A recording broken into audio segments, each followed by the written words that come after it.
जय। पृथ्वीनाथ महादेव की जय। मनकामेश्वर नाथ भगवान की जय। उसके बाद में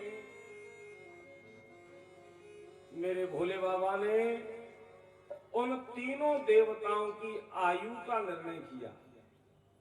किसकी आयु कितने दिन की होगी इसका निश्चय भोले बाबा ने किया।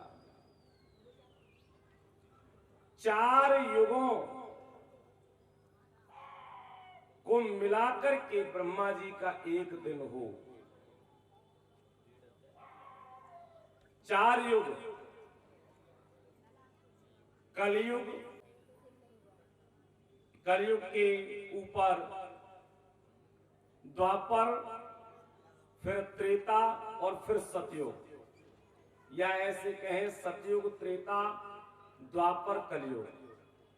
इन चारों युगों की आयु निर्धारित की कि 4,32,000 वर्ष का कलयुग। कलयुग की आयु कितनी निश्चित की भोले बाबा ने? 4,32,000 वर्ष। और इससे 2 गुना 8,64,000 वर्ष का उन्होंने द्वापर का समय निश्चय किया कि द्वापर का काल इतना होगा।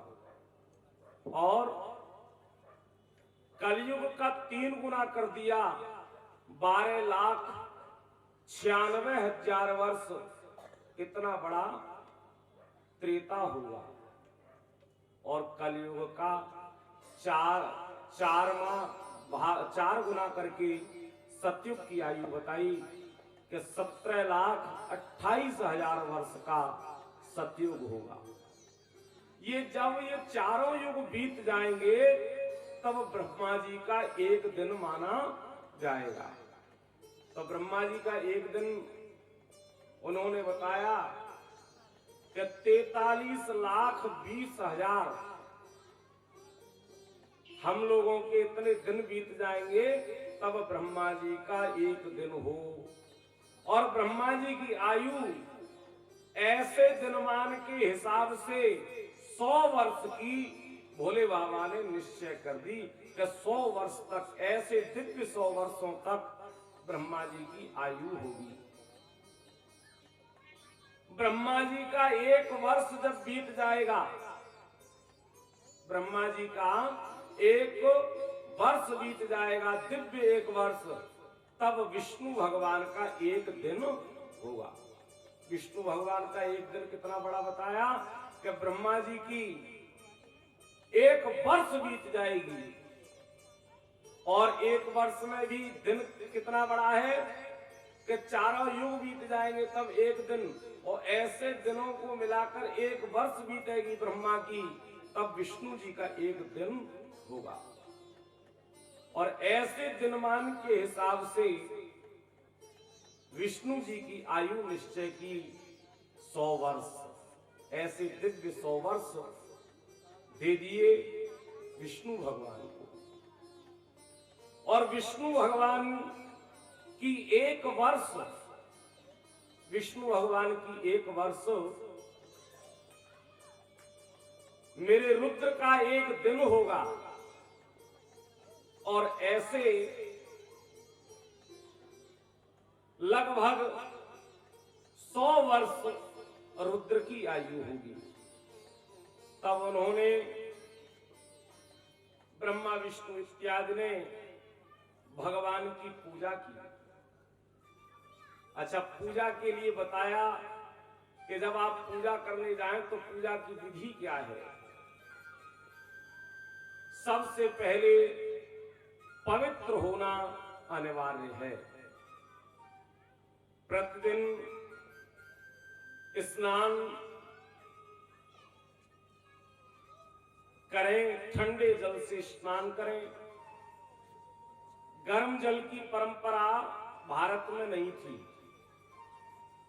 अब आजकल तो ज्यादातर सब गर्म पानी से नहा रहे हैं। सबके घर में गीजर लग गए हैं, लेकिन शास्त्र कहता है कि गर्म पानी से नहाने की व्यवस्था उन लोगों के लिए थी जहां हमेशा बर्फ पड़ती थी। पानी था ही नहीं, तो गर्म करके बर्फ को पानी बना लो, उससे स्नान कर लो। तो कहा कि प्रतिदिन स्नान करें और पूजा में बिना सिला हुआ सूती वस्त्र पहने। वस्त्र भी पहनने का विधान बताया कि जो सिला हुआ ना हो, बिना सिला हुआ सूती वस्त्र हो, ऊनी वस्त्र हो, वस्त्र में नील न लगी हो। पूजा में आप बैठे, कोई यज्ञ अनुष्ठान करने बैठे, तो ध्यान रखो आपके कपड़े में यदि नील लगी है तो वो पूजा में पहनने योग्य नहीं है। कपड़ा धोबी के घर धुला हुआ ना हो, अपने घर धोया हो,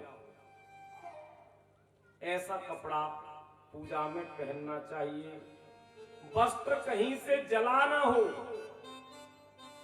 वस्त्र अगर जल जाए कहीं, उस पर जलने का निशान बन जाए, तो वह पूजा में पहनने के योग्य नहीं रहता। और हम अगर उसको पहनते हैं तो हमारी पूजा का जो फल है वो तत्काल नष्ट हो जाता है। वस्त्र फटा हुआ ना हो, कटा हुआ ना हो, इस तरह की व्यवस्था बताई कि ऐसा शुद्ध पावन वस्त्र पहनकर स्नान इत्यादि से निवृत्त होकर आसन कैसा हो कि मृग चर्म का आसन सर्वोत्तम। लेकिन मृग चर्म का आसन बहुत ही दुर्लभ है। मृग चर्म का आसन ना हो तो कुसा का आसन आपके लिए पूजा में होना चाहिए। कभी भी जमीन में बैठ के पूजा करें तो बिना आसन के नहीं करें, नहीं तो पूजा का संपूर्ण फल इंद्र चुरा ले जाते हैं। इसलिए जब भी पूजा करने बैठे आसन हो, आसन कुसा का हो, मृग चर्म का हो तो सर्वोत्तम है। और अगर इनमें से कोई ना मिले तो ऊनी आसन हो, ऊन से बना हुआ हो, तो वह भी सर्वोत्तम कहा गया है। प्रातः काल जब पूजा करें, आप सुबह की पूजा करें तो कहीं भी किसी भी तरफ मुंह करके बैठ जाते नहीं। सुबह की पूजा करते समय ध्यान रखें कि पूरब की ओर मुख करके बैठें, जिधर से सूर्य निकलता है उस ओर मुख करके बैठें, पूजा करें। शाम को पूजा करनी हो तो उत्तर की ओर मुख करके भगवान की पूजा करें। सुबह की पूजा पूरब मुख और शाम की पूजा उत्तर मुख होकर के करनी चाहिए। संध्या करें, नित्य संध्या करें, गायत्री का जप अवश्य करें। लेकिन शास्त्र का निर्देश है कि महिलाओं को गायत्री का जप नहीं करना चाहिए। महिलाएं गायत्री न जपें, केवल पंचाक्षर मंत्र का जप करें। पंचाक्षर मंत्र कौन सा है? ओम नमः शिवाय, ये पंचाक्षर मंत्र है। ओम हटा करके पंचाक्षर होते हैं, ओम लगा के षडाक्षर हो जाता है, 6 अक्षर वाला हो जाता है। तो कहा केवल पंचाक्षर करें, नमः शिवाय।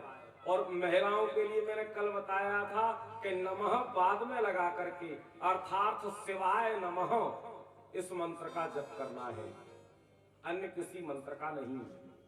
पंचाक्षर मंत्र का विशेष प्रभाव है।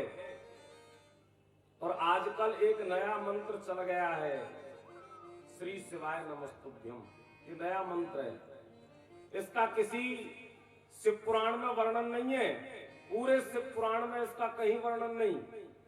कई बार मैंने उनको सुना है, वो कहते हैं विद्येश्वर संहिता में इसका वर्णन है, लेकिन ऐसा है नहीं है। उसमें 5 अक्षर नहीं है। श्री शिवाय नमस्तुभ्यम में 5 अक्षर नहीं है। गिन कर देख लेना, किसी के कहने की जरूरत नहीं है, गिन के देखो। श्री शिवाय में 3 और नमस्तुभ्यम में 5, इस तरह से 10 अक्षर हो जाते हैं।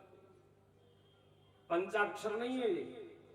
तो वैदिक जो पंचाक्षर मंत्र है वह महिलाओं के लिए कहा कि शिवाय नमः मंत्र का जप करें, पुरुष नमः शिवाय का जप करें, ब्राह्मण ओम लगाकर करें।